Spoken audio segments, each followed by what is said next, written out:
अगर आपको दुबई का विज़िट वीज़ा चाहिए, तो आपको क्या करना पड़ेगा? क्योंकि दुबई बहुत रिजेक्शंस लगा रहा है, पाकिस्तानियों को तो ख़ास तौर पर विज़िट वीज़ा नहीं मिल रहा। लेकिन हम आज आपको बताएँगे 3 ऐसे वेज़ जिससे आप बहुत आसानी से दुबई का विज़िट वीज़ा हासिल कर सकते हैं। अगर आप मेरे चैनल पर नए हैं, तो जल्दी-जल्दी से सब्सक्राइब कर लें और बेल आइकन को भी दबाना ना भूलिएगा, क्योंकि हर अपडेट्स आपको मिलेगी मेरे इस चैनल पर।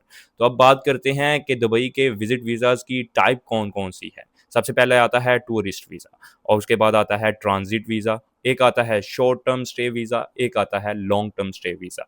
अब आपने देखना है कि आपको किस वीज़ा के लिए, किस पर्पज़ के लिए कौन-सा वीज़ा चाहिए। अगर तो आपने जाना है किसी एम्बेसी में, जैसे कोई स्टूडेंट्स जाते हैं लिथुआनिया या फ़िनलैंड, जो यहाँ पे एम्बेसी पाकिस्तान में नहीं है, वो दुबई जाते हैं, दुबई जाके बायोमेट्रिक्स करवानी है, तो आपको चाहिए दुबई का शॉर्ट टर्म वीज़ा, जिसको कहते हैं टूरिस्ट वीज़ा, जो कि 30 दिन के लिए, 30 से 90 दिन के लिए दुबई की गवर्नमेंट, यूएई की गवर्नमेंट देती है। तो हम जानते हैं कि उसका प्रोसेस कैसे है, किस तरह अप्लाई किया जाता है। पूरी वीडियो एंड तक लाज़मी देखिएगा। बात करें सबसे पहले तो डॉक्यूमेंट्स कौन-कौन से चाहिए, आपके पास डॉक्यूमेंट कौन-कौन से ज़रूरी हैं। सबसे पहले आपके पास एक वैलिड पासपोर्ट होना चाहिए, 6 मंथ्स उस पे टाइम होना चाहिए अभी उसकी एक्सपायरी का। उसके बाद पासपोर्ट साइज़ फ़ोटोग्राफ्स आपको 2-3 चाहिए, वो अपने पास आपने रखनी है और वीज़ा एप्लीकेशन फ़ॉर्म, वो आगे मैं आपको बताऊँगा।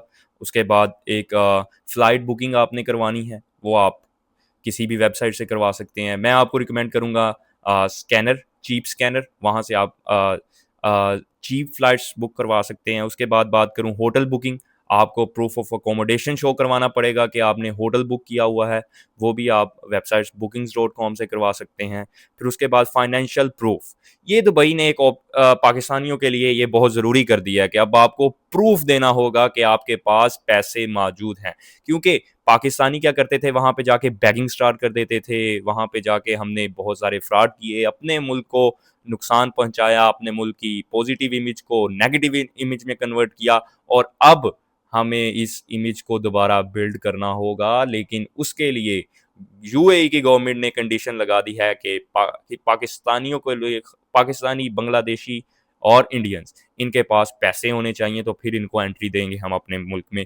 ट्रैवल इंश्योरेंस आपके पास होनी चाहिए, ये अच्छी चीज़ है कि आपकी हेल्थ इंश्योरेंस होती है कि अल्लाह ना करे कोई मसला बन जाता है तो आप उसको कवर कर सकते हैं। अच्छा, अब तरीकाकार क्या है अप्लाई करने का? सबसे पहले तो आप एयरलाइंस के ज़रिए अप्लाई कर सकते हैं। जी, एमिरेट्स और फ्लाई दुबई, इन्होंने क्या किया है कि ये अब अपनी वेबसाइट पर दुबई का विज़िट वीज़ा भी आपको प्रोवाइड कर देते हैं। किस तरह?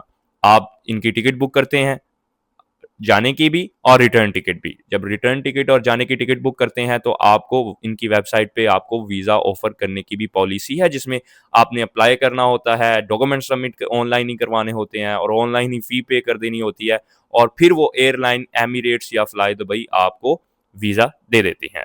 आगे बात करें तो होटल्स और स्पॉन्सर्स के ज़रिए भी आप कर सकते हैं कि अगर आपका कोई फैमिली मेंबर, फ्रेंड जो कि दुबई में रहता हो, उसकी रिहाइश हो, तो वो आपको किसी फैमिली गैदरिंग पे इनविटेशन भेजे, ठीक है? तो वो क्या करेगा, वहाँ से खुद ही अप्लाई करेगा आपका विज़िट वीज़ा। आपको कुछ नहीं करना पड़ेगा, वो खुद ही आपके डॉक्यूमेंट्स वहाँ पे सबमिट करेगा और आपको वीज़ा मिल जाएगा। फिर इसमें इसमें वो एज़ अ स्पॉन्सर शो करेगा खुद को कि वो आपका स्पॉन्सर है। उसके बाद बात करें, आप यूएई की इमिग्रेशन वेबसाइट से भी करवा सकते हैं, जैसा कि ई वीज़ा मिलता है और ये सर्टेन नेशनैलिटीज़ के लिए हैं, पाकिस्तान इसमें शामिल है, आप कर सकते हैं। फिर वीज़ा फ़ी जो है वो 350 दिरहम से लेकर 1500 दिरहम तक है। तो ये डिपेंड करती हैं आपके पर्पज़ पे, लॉन्ग टर्म वीज़ा चाहिए, शॉर्ट टर्म, तो जो आम आम इनकी फ़ी है वो 450 से 500 दिरहम है। उसके बाद अप्रूवल के लिए आपको 3 से 5 बिज़नेस डेज़ के लिए वेट करना होगा। एम्बेसी आपके कागज़ात चेक करती है यूएई की और फिर आपको वीज़ा ग्रांट कर दिया जाता है। उसके बाद आपको दुबई का वीज़ा मिल जाता है, वो आपको एक ई वीज़ा भी मिल सकता है या आपके पासपोर्ट पे एक स्टिकर लगा दिया जाएगा। उसके बाद आप दुबई ट्रैवल कर सकते हैं। और लेकिन यहाँ पे इस बात का ख़ास ख़्याल रखना है आपने कि एयरपोर्ट पे भी अब बहुत सख्ती हो गई है, वो चेकिंग करते हैं कि आपके पास पैसे हैं, फाइनेंशियल प्रूफ, स्टेबिलिटी है, कहीं आप जाके वहाँ पे ओवरस्टे ना कर जाएँ, ओवरस्टे पर जुर्माना है, तो ओवरस्टे पर फाइन्स आपको पनिशमेंट्स भी मिल सकती हैं, तो ओवरस्टे नहीं करना क्योंकि पाकिस्तानी वहाँ पे जाके बेगिंग शुरू कर देते हैं, तो ये भी आपने नहीं करना। उसके बाद आप वहाँ पे जाके अपने वीज़े को एक्सटेंड भी कर सकते हैं। तो आप लोगों ने अप्लाई करना है, 2-3 तरीके मैंने आपको बताए हैं, आपने इनको फ़ॉलो करना है और आप भी दुबई का विज़िट वीज़ा हासिल कर सकते हैं। इसी के साथ एहतशाम को दीजिएगा इजाज़त, देखते रहिए सोलो टॉक विद एहतशाम। अल्लाह हाफ़िज़।